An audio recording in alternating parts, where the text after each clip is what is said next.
दोस्तों, आपको लगता होगा कि सभी जंगली जानवर बिना नियम और बिना किसी कायदे कानून के रहते हैं। इनका जो मन आए ये वही करते हैं, लेकिन ये कथन पूरा सच नहीं है। दरअसल अपनी जान बचाने के लिए या फिर भोजन की तलाश करने के लिए जंगली जानवर भी एक सामाजिक ढांचा बनाकर रहते हैं।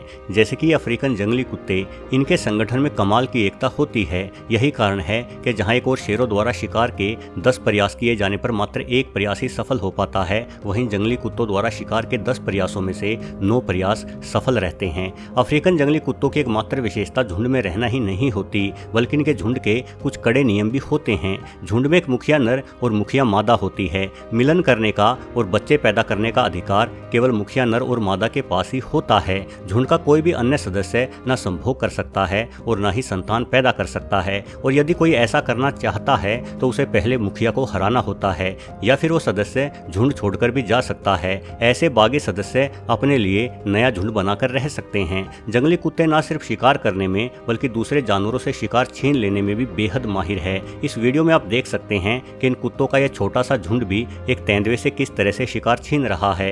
तेंदुए को न सिर्फ शिकार से हाथ धोना पड़ा, बल्कि उसे अपनी जान बचाने के लिए दौड़कर पेड़ पर भी शरण लेनी पड़ी। हालांकि जानकारी ये बतलाते हैं कि ये कुत्ते जंगल में पड़े हुए सड़े मांस को कभी नहीं खाते, बल्कि ये हमेशा ताजा मांस ही खाना पसंद करते हैं। वैज्ञानिक तौर पर जंगली कुत्ते कैनेडी परिवार से ताल्लुक रखते हैं। इस परिवार में इन कुत्तों के साथ साथ भेड़िए, लोमड़ी, गीदड़ और घरेलू कुत्ते जैसे जीव भी शामिल हैं। हालांकि घरेलू कुत्तों से बेहद नजदीक का संबंध रखने के बावजूद भी जंगली कुत्ते भौंकना नहीं जानते, बल्कि इनकी आवाज चीखने और सीटी जैसी होती है।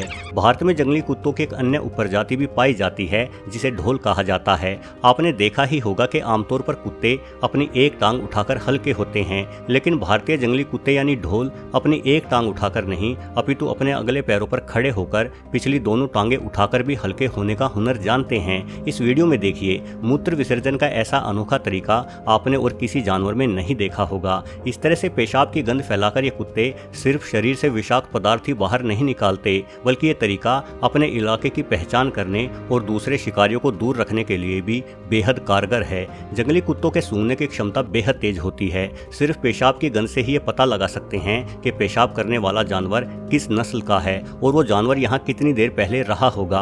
अफ्रीकन जंगली कुत्ता आमतौर पर 30 से 35 किलोग्राम भारी होता है। छोटा आकार रखने के बावजूद भी एक झुंड बनाकर रहने के कारण ये जंगलों के सबसे कामयाब शिकारी जानवर है। इन कुत्तों का शरीर दौड़ने के लिए ही बना है। भले ही चीतों को सबसे तेज गति से दौड़ने वाला जंगली जानवर माना जाता हो, किंतु यदि किसी चीते और जंगली कुत्ते में लंबी दूरी की दौड़ हो तो जंगली कुत्ता आसानी से चीते को हरा देगा। चीता जहां अपनी अधिकतम गति पर सिर्फ 200 से 300 मीटर ही दौड़ पाता है, वहीं जंगली कुत्ते कई किलोमीटर तक लगातार दौड़ते ही रहते हैं। जंगली कुत्ते लंबी दूरी तक शिकार का पीछा करके शिकार को थकाते हैं, और जब थका हुआ शिकार नीचे गिर जाता है तो बजाय उसे मारने के ये कुत्ते शिकार को जिंदा ही नोच नोच कर खाना शुरू कर देते हैं। आमतौर पर जंगली कुत्ते का पेट 2 किलो मांस से ही भर जाता है, लेकिन मौका मिलने पर ये आसानी से 5 से 7 किलोग्राम या उससे भी अधिक मांस खा सकते हैं। अधिक मात्रा में खाने के बाद इन कुत्तों को कई दिनों तक शिकार करने की आवश्यकता नहीं पड़ती। कुत्तों के परिवार में एक और विशेषता भी होती है। ये अपने द्वारा खाया गया अधिक मांस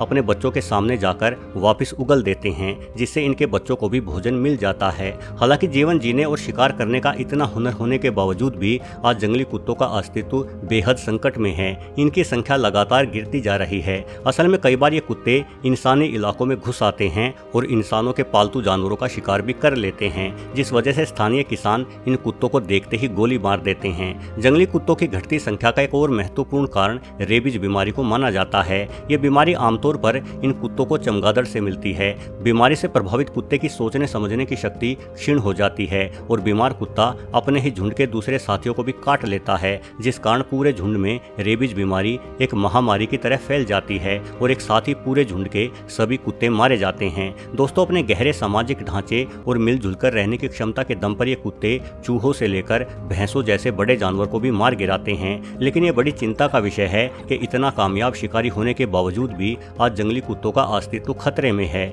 वैसे अगर ये जानकारी आपको अच्छी लगी हो तो वीडियो को लाइक भी अवश्य कर दें। साथ ही आगे भी इस तरह के वीडियो देखने के लिए चैनल को सब्सक्राइब करना बिल्कुल ना भूलें। धन्यवाद।